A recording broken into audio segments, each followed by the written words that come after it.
You're listening to They're going to call it a hard foul. They're going to call it a hard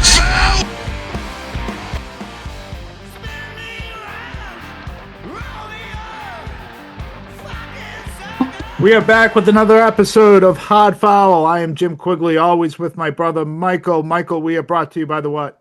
The Fan First Sports Network, bitch. That's Ime right. Udoka and Mike Vrabel are best friends now. A little bit different situations, but yeah, similar vibe.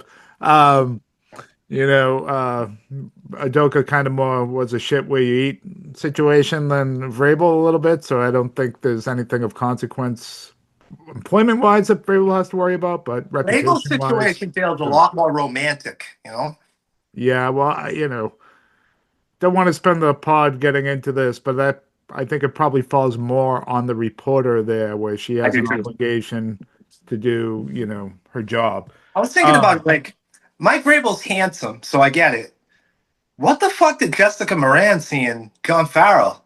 Because not only was he like out of shape and terrible, like he's also kind of like retarded. If you ever heard him talk, all right. Anyways, let's get into. Yeah, I don't even know what you're talking about right now. So let's get to the Celtics. The Celtics. Let's do it. It was Mike. And the fun season continues. Incredibly, just another impressive performance with only 8 guys dressed. A lot of guys that Billy saw action all season long. I love this team. I sent that to you in a text. This might be my favorite Celtics team in a long time. I just got a lot of enjoyment, and we can touch on the regular season and why I still think it matters what a team gives you. And maybe that's a league-wide thing, and we're kind of spoiled here. League-wide problem thing, and we're spoiled here in Boston. So to this game, though, and it relates to going forward in the play-in and the playoffs. What does this game tell us more about? More about the Celtics, or does it tell us more about the Orlando Magic? Yeah, I'm going to answer your question, but definitely the point you just brought up about loving this team and like the funnest team in a long time, that says a lot, because you think back to the Isaiah Thomas teams, you think back to even the Kevin Garnett team that lost Game 7 in Miami. There were some really fun Celtics teams over the years that we've gotten like the last 20 and 25 years. And this team, I mean, how do you not love them? Mm-hmm. Just with so many guys that are coming in out of nowhere that are being developed. And as far as like what I learned more about last night, I would have to say it's close, but I'm going to go with Orlando just because I feel like we didn't need last night to tell us that these guys are good basketball players at the end of the Celtics bench. Like, we've seen Ron Harper Jr. already have moments this year. We've seen Luka Garza not hit threes like Larry Bird at the end of the fourth quarter, but we've seen Luka Garza have moments. And I say that about Orlando just because they're so talented and they just hate each other. There's like something wrong with them that is holding them back from winning a first round playoff series. And they'll be a real physical opponent, whoever they play, and they'll beat that team up to shit. And that's the one thing I hate about them, and they're dirty. So the risk of injury when you play them is part of the reason I probably want Philly over them, but they're not beating anybody, Jim. Not this year.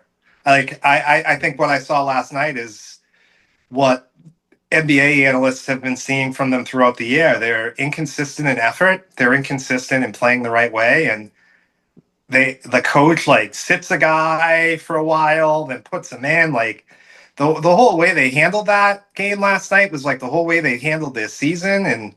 And there's something with the DNA with that team that's just wrong.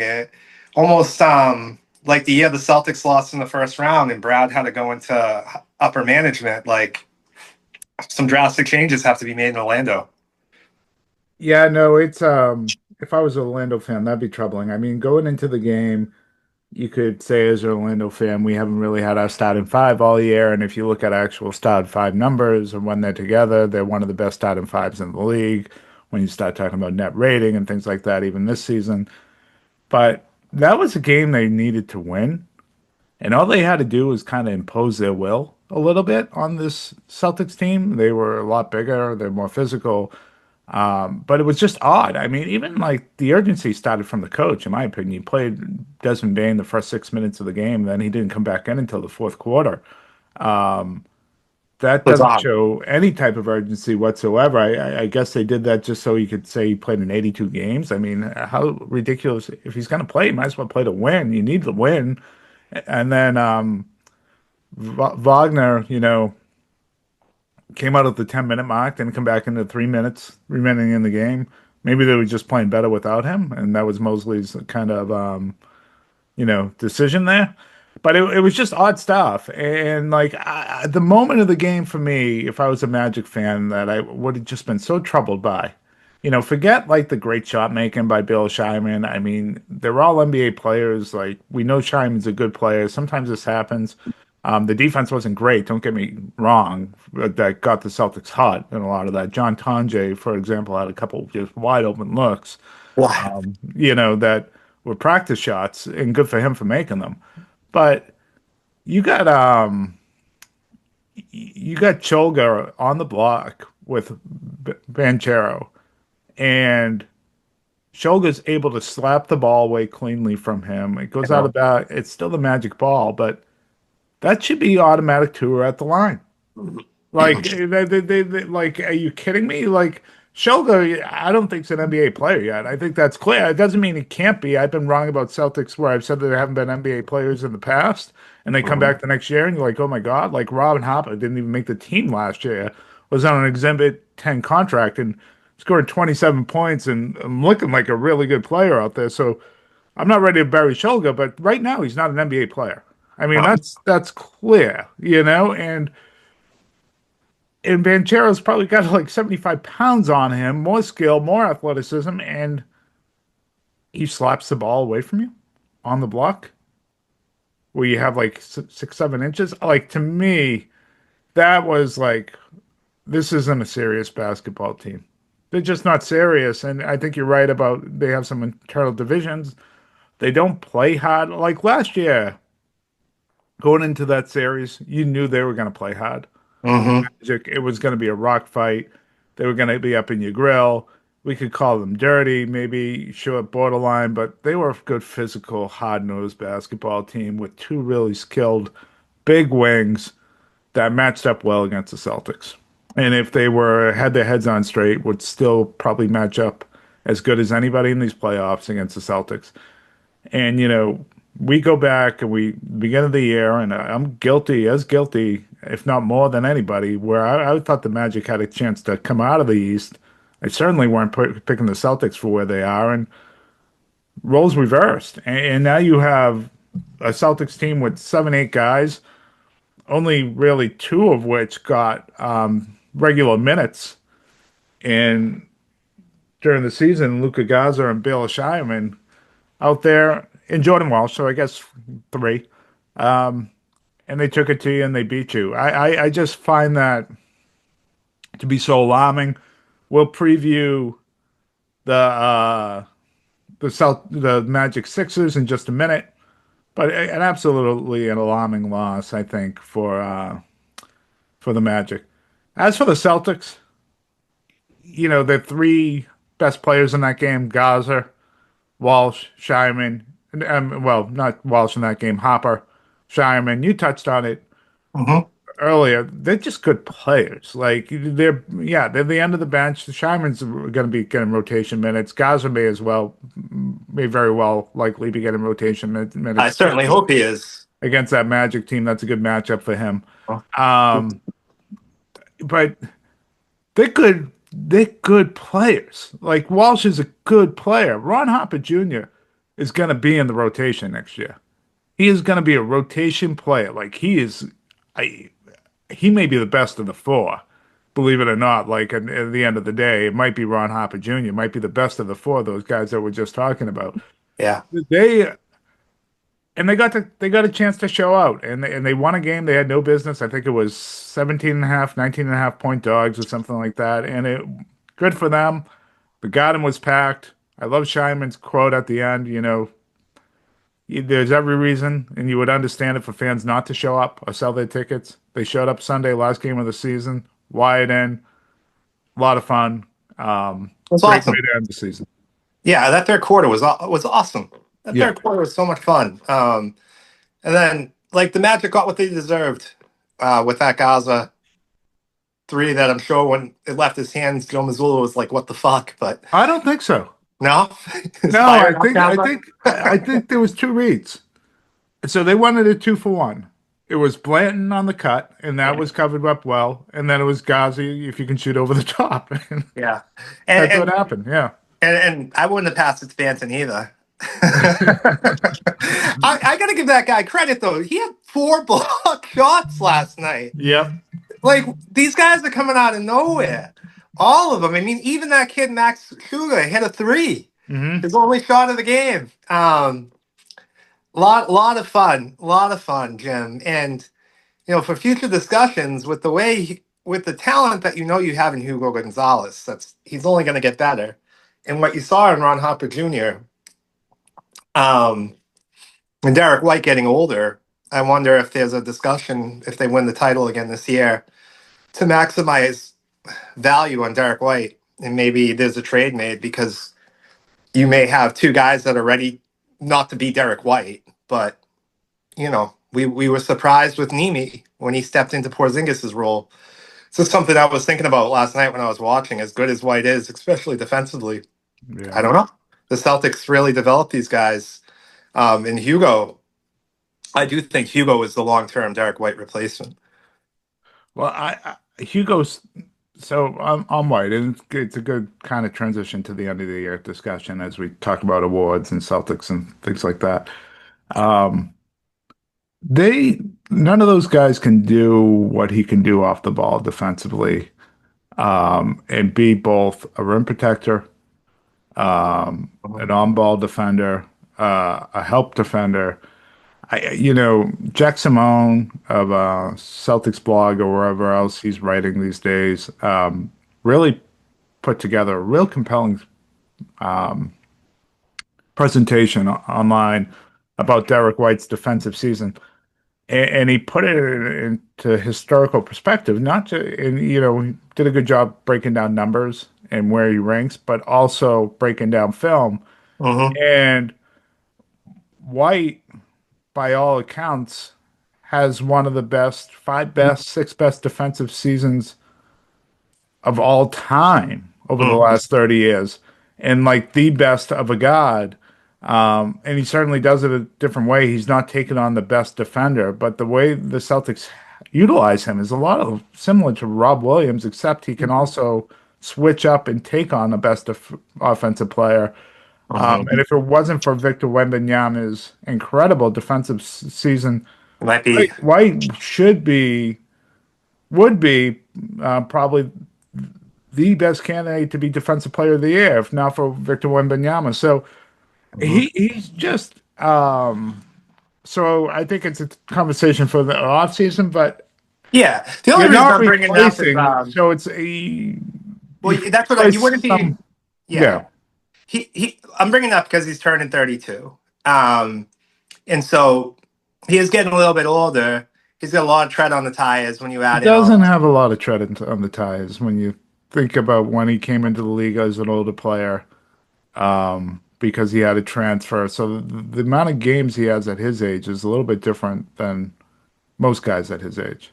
Hmm. Yeah, he's only played 571 regular season games. Yeah. Um, it's just something to think about. He's got a great contract, obviously. Um, but yeah, no, I mean, but the ability to develop these guys it's super important with the way it's with how dumb the NBA is structured. Like it's the dumbest fucking league in the world with the way with the rules that they have. But the Celtics are playing within those rules and they're doing the thing you have to do to stay competitive, and that's develop the end of your bench and to I develop think the two-way guys.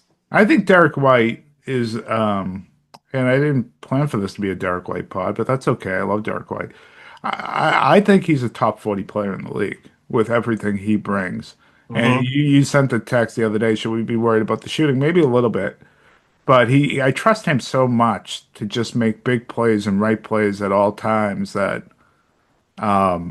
he more than makes up for any, you know, the poor shooting he has. But you're right. It does open up some discussions on how the Celtics can manage their roster. There isn't a lot of need to go out and get a free agent wing or guard this offseason Not at at all. all. Not at all. Maybe I used to think point guard, but I think Ron Harper could really fill some of that. Um, I'd even be okay if they trade out of the first round with the way they fucking draft. yeah, Like, yeah. you know, Yeah, I mean, the need on this team to me is still, as we go center. into the center. Yeah, and I really am worried about their pick and roll defense at the center position in these playoffs. I think that it's a huge, huge weak point. Even in this Orlando game, there was a moment where I could not tell whether Garza was in drop or if he was supposed to get out on the shooter, and he was just in no man's land You against, know, not a very skilled offensive Magic team. So, like in that, it's not like Vucevic is much better in that role. So they like that really worries me. And if we, you know, if we're going to have a criticism, hopefully they're able to get through it. But if we're going to have a criticism at the end of the year, I wonder if we're looking back at that and saying, well, this is an area they could have gone back into the tax and got a better center to help complete a team that actually was a championship team. yeah, You know, yeah. Um, well, we are on to that point of the playoffs, Jim, and let's talk matchups, and then kind of go from there. Who would you rather see? Are you looking like it's better to play Orlando or Philly? it's 1/6 half dozen of the other to me. Like at this point, like I think Philly creates some issues because of their quick guard play, and that's historically has given the Celtics some issues. I don't think they have enough though to really be super competitive. Even if Joel Embiid comes back, he's going to come back, I would imagine, out of shape. After unfortunate, Mm-hmm. appendix surgery. So, um, you know, it's too bad for them, but that's not one that scares me. And I was, even going into last night, I was thinking I did not want the Magic, and they just look like a dead ass team. Now they could be physical, and maybe they get stupid with some of their physicality. And a Yeah. 7 game series, frustration from a bad season goes sideways. Um, there's also the very, reasonable chance too that Celtics are up 3-1 and they do 1-2-3 Cancun and just get the hell out of town. Like there's all that. So Yeah, I I guess don't know, I'm. Mike. Do you have a preference? I really don't. I do. I guess my preference is Philly. I just worry about dirty play with Orlando. Maybe a Celtic gets hurt. Um, I thought I still think they're a dirty team. I don't think I thought Franz Wagner wasn't making a real play on the ball last night when he dived for it after it was stolen from him. When it could have been a clear path foul. I forget on who it was. Maybe it was Ron Harper who stole the ball, but Shireman. Shireman, yeah. So that concerns me. I think Philly would be more competitive though, just because they've been really competitive against the Celtics all year. VJ Etchkum doesn't seem to play that good against other teams, except Boston. And Maxey obviously is a matchup nightmare, but I don't give either of these teams getting past 6 games. So yeah, I guess in the long term it doesn't really matter. But the reason I'm picking Philly is maybe for like just player health wise is why I'd rather play them. Yeah, yeah. In Philly, Maxi definitely caused some issue. I think Edgecombe's athleticism and quickness causes some issue. They like to get out and run. The Celtics at times has been an issue for them where they get sloppy with the ball and turn it over. They're not a high turnover team at all. But obviously, they're the lowest turnover team in the NBA, the Celtics. But there have Yeah. been times against Philly this year where it's been a problem. Mhm. Um, Paul George is playing better, I guess, so he got a lot of time off with that suspension. So maybe he's, Yeah, he looks good. I yeah, just maybe he's okay, but when they're has not, he ever played well though defensively on Jason Tatum in his whole career? Like I feel like hasn't, yeah, Um yeah, so that's not the series I'm worried about. I'm worried about round two. So But let's go yeah. to lightning around at the end of the season, some Celtics award questions for you. Okay. Mhm. Um, so we're gonna do this two ways. I'm gonna ask you if you think they're gonna win the award and if you think they should win the award. Sure. Coach of the Year, Joe Mazzulla. Do you think he will, and do you think he should? Yes and yes. Okay. You think he will? You just feel like because it felt like Bernie Bickerstaff's award to lose for the last couple of weeks, but you think the voters come around because of a game like yesterday, or do you think it's just It'd just be really dumb if they didn't. okay? I mean, they were picking the Celtics to finish like seventh. You know, people were talking about Detroit like they were talking about Orlando. That they could be a team to watch out for that could be competing to win the East. You know, right from the jump of the season. Um, what what player in Detroit has developed like Baylor Shireman has developed like Kada?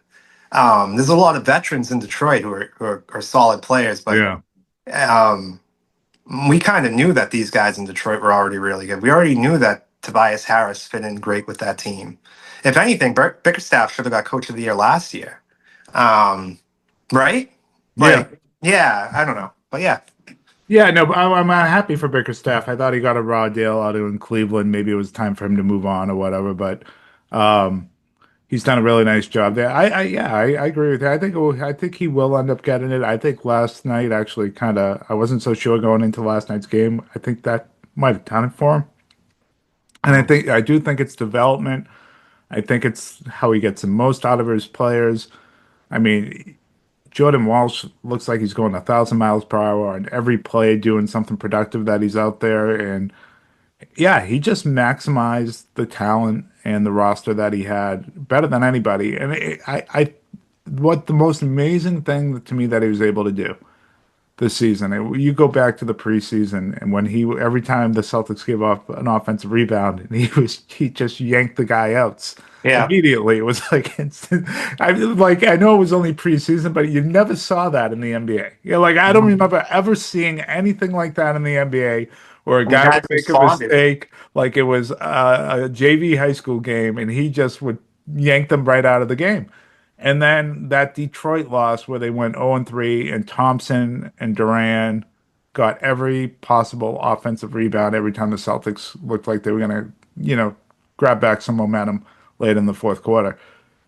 To be one of the best defensive rebounding teams, to be one of the best rebounding teams, period, in the NBA, when I don't think there was a person alive that thought this would be a strength. In fact, we all thought this was going to be an incredible weakness.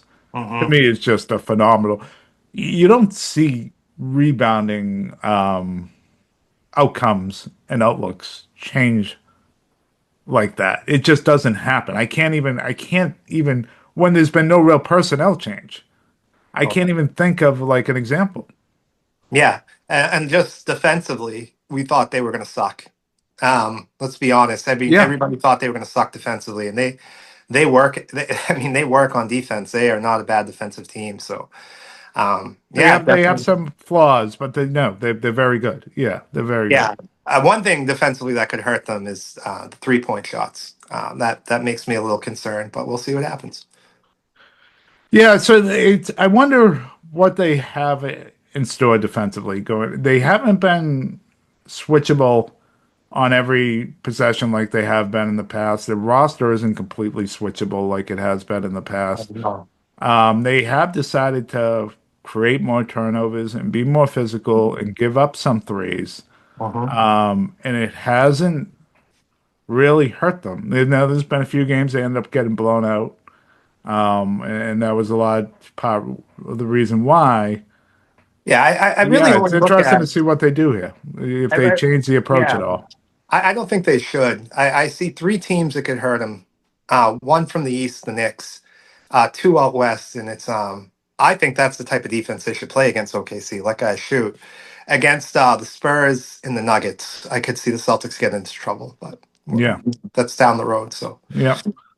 And your rotations get shorter. You can be more. I mean, the Celtics can throw out a switchable lineup of Tatum, Brown, uh, White, Walsh, and Kata in big moments. Like you can switch that and be effective like they used to play in the past. So, like, there are opportunities. Shireman probably could work that in a little bit. oh, big time. Yeah. So I think there are some chances. Hauser actually is much better at it than people realize too. Yeah. He's a solid defender. So, Yeah, I um, think part of the way they played defense to start the year is because they didn't think Shireman could do stuff like that. or a lot of guys, and, well, Yeah. a lot of guys like the backup centers can't do it. I think Shireman's okay at it. He's not great. There's some questions. So Pritchard, it's tough to have him continue to do that. Well, that's the guy who usually gets exposed in the playoffs. Yep. Yeah. Yeah. Um, so with that, Second question, number two. number two, we did yeah. So we got to roll Nimi Keita, most improved player. Let's just do lightning round. We'll do this quick now. Um, he's definitely should be in the conversation. I'm gonna go no and no. There's probably somebody out there that deserves it more. Alexander Walker over in Atlanta, maybe. Atlanta. Yeah, I think he's probably the front runner for that. Jaylen Brown MVP. Wow, who's even eligible? I think Wemby, Jokic, and No, it's Shea. no, All no. yeah. Nobody deserves it more than Jokic. Yeah, and then I think Shea would be second, maybe Brown third. I don't think Wemby plays enough minutes. I don't think he can be MVP just playing 27 minutes a game. Yeah, That I think he has to stop playing 30 plus. they're all first team Yeah, NBA. for sure. Yeah, So that was my second first team NBA. Yes, Jaylen Brown. yeah. We talked about Derek White. It's going to be Wemby, Defensive Player of the Year. First team all NBA defense, Derek White. Oh, he definitely deserves it. Will he get it? You really fucking you never know, right? Like, No. he might not even be on any of the teams because it's just wacky. But I'm gonna go yeah or no. He definitely deserves it though. Neemias Queta, any all NBA defensive honors. No, Even though his numbers all suggest that he should be. no. I mean, Jalen Duran's gonna get in over him, and Bam Adebayo just by reputation, and Wemby's gonna be team one. Yeah. So No, I agree. All right. I think that covers us there. Any first round matchups, Mike, that intrigue you? only one. Only one. I mean, the unless Charlotte gets in just because I like to watch him. But I mean, Atlanta, New York could, but Denver, Minnesota is always great. Yeah. And LA, Houston would have been good, but I don't even know who plays in LA anymore. So Yeah, it's just like LeBron against the Rockets, pretty much, it feels like. no chance. Yeah, I agree with you. That Minnesota Denver series is going to be excellent. I actually think Minnesota's a lot better. I think people are sleeping on Minnesota. I think the defense, they're long, they're athletic, they can shoot, all those things. They're better at the point guard position now than they were. They're a solid team. They might upset Denver there. That would not shock me at all. I also, yeah, that Atlanta Knicks series is going to be sneaky good. Will still pick the Knicks, even though 2 weeks ago I said I would take Atlanta to upset somebody. Not this. Um, No. but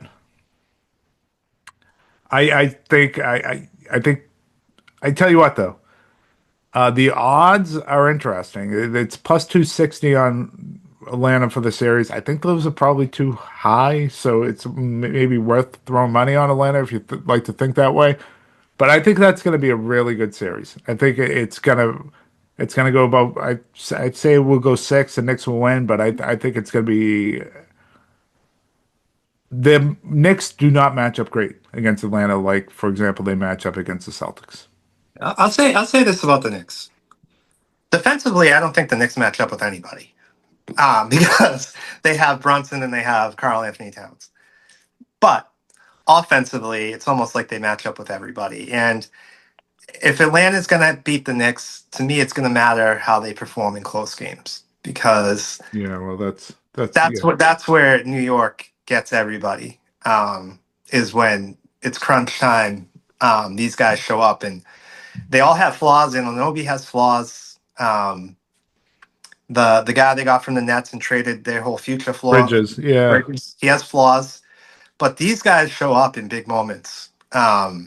They did it last year against Boston, and And that's the thing with New York is it's a 48-minute game. You could be up 10 going into that fourth quarter, and you could be down 5 minutes into it. So like, I just think Atlanta has the skills to beat the Knicks. I just don't think they have the experience and the toughness that they're going to need to get through them. Oh, I think they have the toughness. I think the experience could be an issue. I think this is a very tough Atlanta team, and I think there's two teams in the East defensively that maybe the Knicks offense you could say has a slight edge, but there's two teams defensively that I think match up okay against them, and that's Atlanta and Detroit.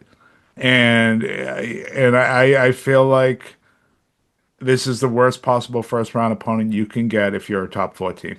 Yeah, let me These reframe. odds. Yeah, let me reframe toughness. It's more like the mental toughness of the playoffs in the fourth quarter. Making clutch Sure. baskets, getting to the Yeah. free throw line. I feel like going back 3 years now, it's like these Knicks games, they're all close going into the fourth quarter, whether it's Indiana or Philly, and um, Detroit last year. yeah, they just pull Yeah. them out. Like they just execute. Even the last time they played Boston, they just were scoring on every possession, Yeah. basically, and it was guys you don't expect to hit threes, and it's just like it's why they scare me. It's why I still have a hard time picking the Celtics in the second round. Like the Celtics are going to have to prove it to me. I have a lot of respect for that Knicks team. I hope Atlanta beats them so the Celtics don't have to play them. They should not have got out of the first round last year, though. They, Nope, no, that yeah, was they a little luck there. yeah, a little luck. Yeah. All right, that's about it. The other matchups in the first round, I don't think it's really worth spending the time talking about. You want to touch on the Hall of Fame before we sign off here?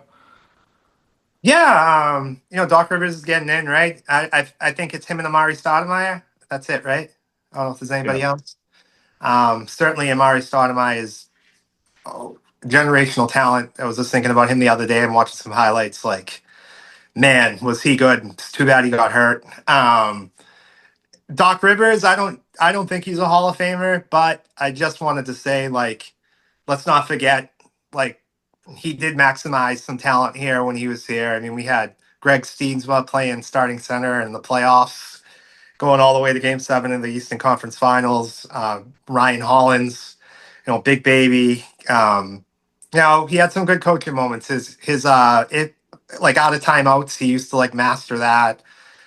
First quarter offense, the Celtics were always like so good at, and obviously the '08 championship.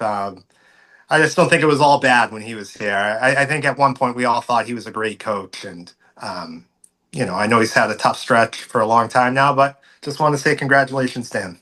He was the right coach for the right moment. I think the issue with Doc is when things don't go perfect, he seems to have a hard time Yeah, yeah. reacting to that. A guy goes down with an injury, he seems to have a hard time figuring out how to manage that going forward. This never really feels like a plan B. Good for him.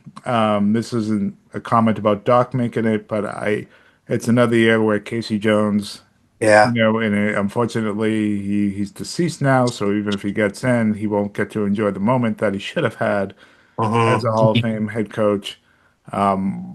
Like just the fact alone, he was the coach of the '86 team, which is might be the greatest basketball team of all time. Should be enough to get you in. He won two championships, went to two more, Yeah. and really did a really good job managing a bunch of superstar players. If you throw up his resume with a lot of the guys that are in coaches, his resume is better. Now it's Yeah. not as many wins, it's not as many coaches, but you know what? He maximized the years that he was there and had tremendous success. So I just wanted to give 2 minutes to Casey Jones. Yeah. The Hall of Fame He missed the boat deserves to on be in. him. They missed the boat on Heinsohn getting in as an announcer, Yep. which was too bad. And then the Celtics, I don't want them to continue to miss the boat on Ray Allen getting his number retired here. I think next season, the season after, they got to do what's right. Like if you go back and watch the '08 playoffs, like the real MVP of the Celtics was Ray Allen. You just watch game by game, especially the finals, covering Kobe Bryant, and then just every game, consistent offense that he brought. And it wasn't all threes. He beat people off the dribble. He dunked. he did it all. Like, people think back to Ray Allen's career as like this 3-point shooter, and that's it. Like, no, he was the complete player. That's why he's in the Hall of Fame. And I know the way he left, whatever. Like, him and KG don't get along. Him and Rondo, like, whatever the fuck's going on. Like, they got to retire his number. So that's it. Wanted to get that on the pod. Yeah, I don't know if I agree with that. We'll take a stab at that at another time. But yeah, I'm not in any hurry to get Ray Allen's number up on in the Venice. right. Hey, all right. We'll talk to everyone again soon. I will be at Game 1, so looking forward to it. Sunday, 1:00. I'll be at the Garden. Go Celtics! All right, go Celtics.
They're going to call it a half foul as part of the Fan First Sports Network.